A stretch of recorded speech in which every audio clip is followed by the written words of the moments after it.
예수 없는 천국은 내가 원치 않고요. 예수 계신 지옥도 내가 싫지 않아요. 예수님 내 주여 내 중심에 오셔서 주님 한 분만으로 만족하옵니다. 그런 찬송가 기억나시죠? 배영진님은 기억날 것 같아요. 예, 어릴 때요 그 교회에서 많이 불렀습니다. 예수 없는 천국은 내가 원치 않고 예수 계신 지옥도 내가 싫지 않아요. 예수님 거기 예수님만 계신다면 나는 어디든지 갈 거예요. 그래서 뱀에게 막 물려가지고 다 죽어갈 때요. 사실은 모세 같은 지도자가요. 온유한 마음이 없으면 하나님 저 불평등을 싹 쓸어가십시오. 너무 말이 많습니다. 그렇게 이제 시원하게 이제 기도를 했을 텐데 주여 불쌍히 여기소서. 주여 살려주시옵소서. 그들이 지금 다 죽어가고 있습니다. 어찌하면 좋습니까? 하고 중보 기도를 했을 때 장대 위에다가 구리뱀을 만들어 달고 누구든지 뱀에게 물린 자마다 구리뱀을 쳐다본 즉 살더라. 그랬어요. 그 예수님이 이 땅에 오셔가지고 모세가 광야에서 뱀을 튼 것 같이 인자도 들려야 하리니 이는 그를 믿는 자마다 멸망하지 않고 영원한 생명을 얻게 하려 하심이니라. 하나님이 세상을 이처럼 사랑하사 이처럼 모세 시대 때 이루어졌던 그 광경처럼 사랑하사 독생자를 주셨으니 그 독생자가 구리뱀입니다. 독은 없는 뱀이에요. 뱀은 뱀인데 독이 없는 뱀이에요. 쳐다만 보면 사합니다. 쳐다보라 그러니까 쳐다만 보면 될 텐데 아니 지금 다 죽어가는데 뭘 쳐다보라 그래. 약을 발라주든지 무슨 방법을 알려줘야지. 뭘 쳐다봐. 이거 손 놓으면 내가 그냥 심장마비로 죽을 것 같은데 하고 상체만 쳐다본 사람은 다 죽었고요. 탁 손을 내리고 그냥 기어나가서 바깥에 나가서 쳐다보는 사람은 다 살았습니다. 여러분 십자가를 바라보면 삽니다. 왜 십자가를 못 바라봐요? 이게 이제 모세 시대 때 나타낸 십자가의 신비입니다. 6월절 주님의 죽으심은 해방이고요. 에집트에서 벗어나는 거고요. 광야에서 노뱀은 뭘까요? 불평불만을 제거하는 겁니다. 그러니까 지금 십자가에 연합됐다는 사람이 어디 뒤에 가서 불평하고 불만하는 사람은 십자가에 근방에도 못 온 사람이에요. 저는 2000년 7월달 주님 안에서 십자가에 연합된 후에 불평이 없어져 버렸어요.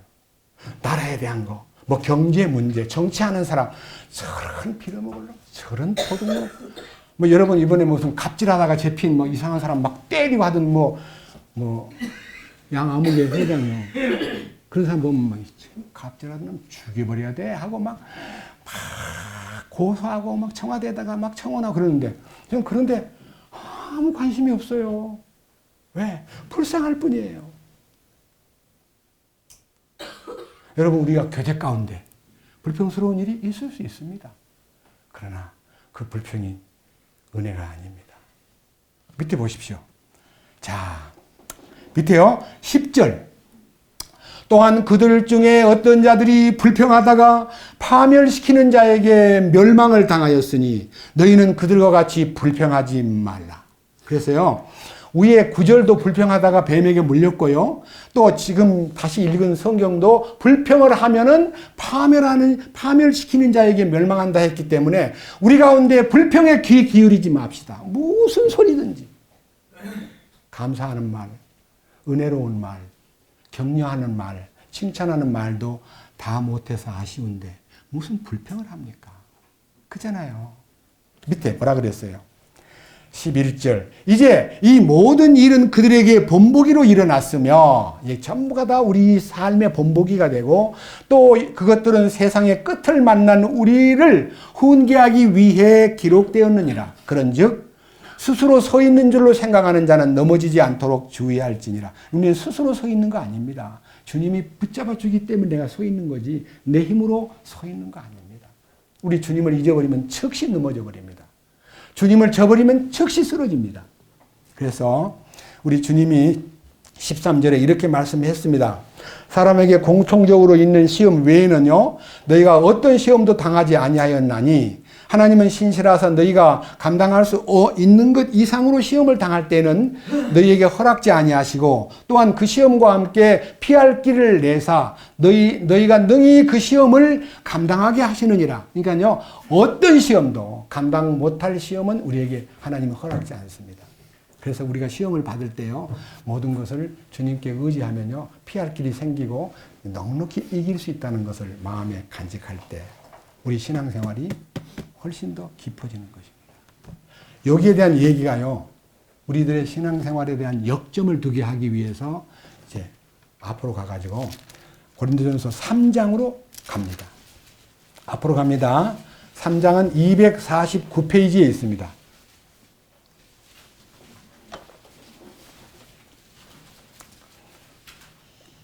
10절. 3장 10절입니다. 내게 주어진 하나님의 은혜에 따라 내가 지혜로운 건축자로서 기초를 놓았고 다른 사람이 그 위에 세우되 저마다 어떻게 그 위에 세울지 주의할지니라. 아무도 이미 놓은 기초 외에 능히 다른 기초를 놓을 수 없나니 이 기초는 곧 예수 그리스도시니라. 그러니까 집을 지을 때 기초가 튼튼해야 됩니다. 우리는 예수 그리스도가 우리의 기초입니다. 그리고 거기에다 집을 짓습니다. 집을 짓는 것이 이제 상을 받는 일인데, 자, 12절. 기초는 예수님이고 12절에서 만일 어떤 사람이 기초 위에다가 구원받은 사람이기 때문에 이제 집을 짓는 것처럼요, 행함이 따라야 돼요. 행함이 따르는데 그 행함이 금이나 은이나 보석에 속한 행함은 보상을 받고 나무나 풀이나 건초나 짚으로 세우면은 13절에 각 사람의 일이 드러날 때 그날이 그것을 밝히 드러내리니 이는 그것이 불에 의해 드러나고 그 불이 그 사람의 행동이 어떤 종류인 것인지 종류를 시험한다 그랬어요. 그러니까 나무와 풀과 지푸라기는 불이 지나가면 재가 돼버립니다. 근데 금과 은과 보석은 이미 불을 통과했기 때문에 그건 불에 녹지 않습니다. 여러분, 불에 녹지 않는 금과 은과 보석은 주님이 하신 거고요. 나무와 풀과 지푸라기는 내가 한 겁니다.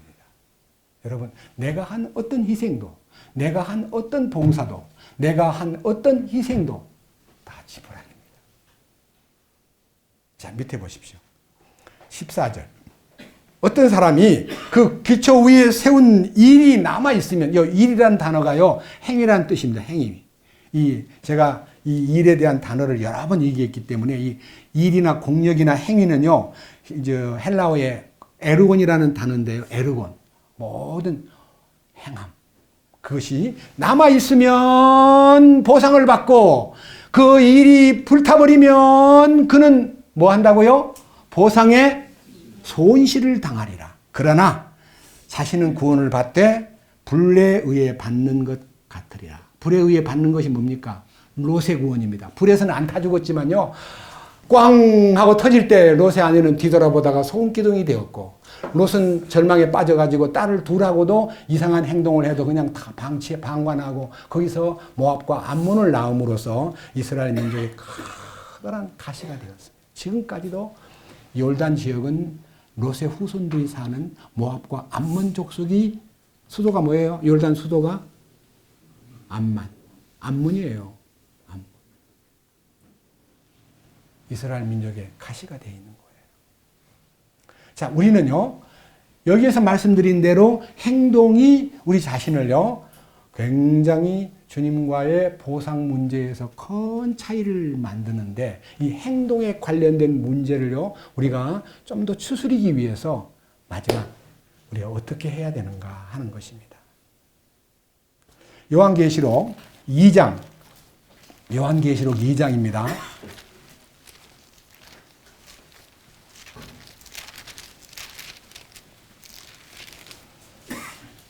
제일 중요한 성경이 요한계시록 2장 26절입니다. 뭐라고 되어 있습니까? 요한계시록 2장 26절에 이기고 나의 행위를 끝까지 지키는 자에게는 내가 민족을 다스릴 뭘 준다 그랬어요? 권능을 준다. 무슨 행위요? 네 행위가 아니고 나의 행위입니다. 주님의 행위를 끝까지 지키는 자. 주님의 행위에 붙들린 자, 주님의 행위에 의해서 내 모든 것이 사용되었고 내 표현과 생각과 감정과 의지가 주님의 행하심에 의해서 지배받은 사람은 왕국을 상속받고, 자기가 노력을 열심히 한 사람은 주님이 이 불법을 행하는 자들아 내게서 떠나가라. 나는 너를 도무지 알지 못한다 하고 거절당하는 거예요. 일단 한 장을 넘겨보세요. 이제 3장. 제일 중요한 겁니다. 3장 21절입니다. 이기는 자에게는 나 역시 이긴 뒤에 내 아버지와 함께 그분의 왕좌에 앉게 된 것 같이 나와 함께 내 왕좌에 앉는 것을 내가 허락하리라. 여기 뭐가 돼야 됩니까? 우리는 이기는 자. 이기는 자가 누구예요? 주님만 이기는 자예요. 우리는 맨날 패배자예요. 우리는 뭐든지 하면 안 되는 거예요. 뭐든지 하면 사고 치는 거예요. 뭐든지 하면은 위선이 나타나고 교만이 나타나는 거예요. 내가 하면 안 돼요. 그래서 여러분 말을 하려고 할 때도 먼저 말을 딱 내뱉는 걸 주님이 금지시켰습니다. 행함이 없는 믿음을 꾸짖으면서 듣기는 속히 하고 말하기는 더디하라. 성내기도 더디하라. 사람이 성내는 것은 하나님의 의를 가리우느니라 그랬습니다. 그러니까요, 말하기 전에 생각하십시오. 이 말이 주님이 원하시는 말인가를 자신한테 한번 생각하고 여쭤보고 말하십시오. 너무 말을 쉽게 해버림으로써 쏟아진 물을 다시 담을 수 없듯이 내가 함부로 말한 것이 다 내게 나중에 다 보상으로 돌아오는데 그 보상이 너무 엄청난 보상이 됩니다. 그래서 골로새 2장 보십시다. 요한계시록 바로 앞에서 조금 더 가면 에베소, 빌립보, 골로새가 있는데 이 골로새에서는 304페이지군요. 골로새 2장 304페이지.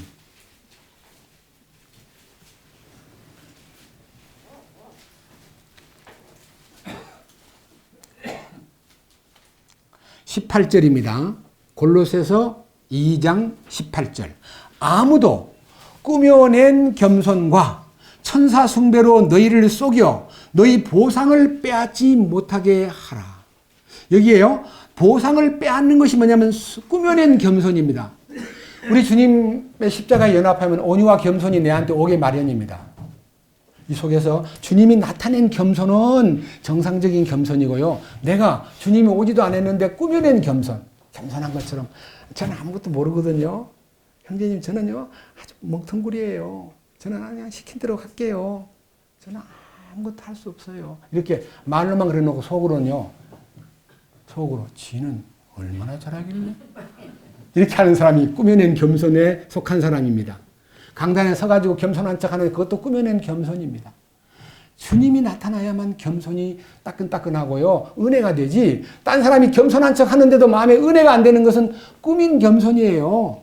그 꾸민 겸손 속에 살면 보상을 빼앗기는 거예요. 그런 사람은 자기가 보지 아니한 그것들 속으로 들어가 자기의 육신적인 생각으로 말미암아 헛되이 우쭐대며 그래서요, 십자가에 죽었다는 얘기도요, 우쭐대는 얘기가 돼서는 안 됩니다. 정말 죽었는데 무슨 우쭐댈 게 어디 있어요?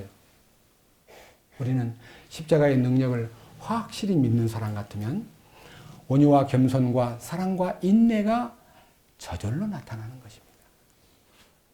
이제 상을 빼앗지 못하게 하라 그랬기 때문에 우리는요, 상을 빼앗기지 않기 위해서요, 열심히 해야 됩니다. 우리 모두가 다 주님이 주시는 이 놀라운 보상에 대해서 사도 바울의 이제 마지막 얘기를 읽으면서 상을 얻기 위해서는 이렇게 사는구나 하는 삶에 대한 마지막 모습을 읽고 마치겠습니다. 디모데 후서 말씀 조금만 뒤로 넘기면요. 디모데 후서 4장입니다.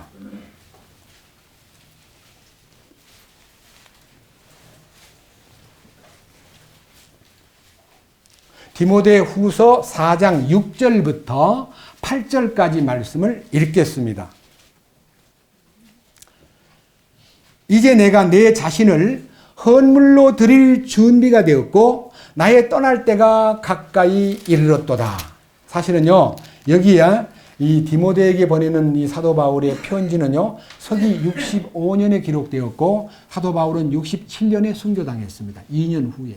근데 자기가 이랬어요. 나를요 다 쏟아부었고 나를 쏟아부을 준비가 되었고 나는 떠날 때가 이제 얼마 안 남았도다. 그러니까요 자기가 이제 마지막이 가까웠다는 걸 절실하게 느끼면서 이렇게 간증을 합니다. 얼마나 놀라운 간증일까요? 7절 내가 선한 싸움을 싸우고 이 싸움은 누구와의 싸움이에요? 남하고 싸우는 건 선한 싸움 아닙니다. 자기와의 싸움이에요. 예?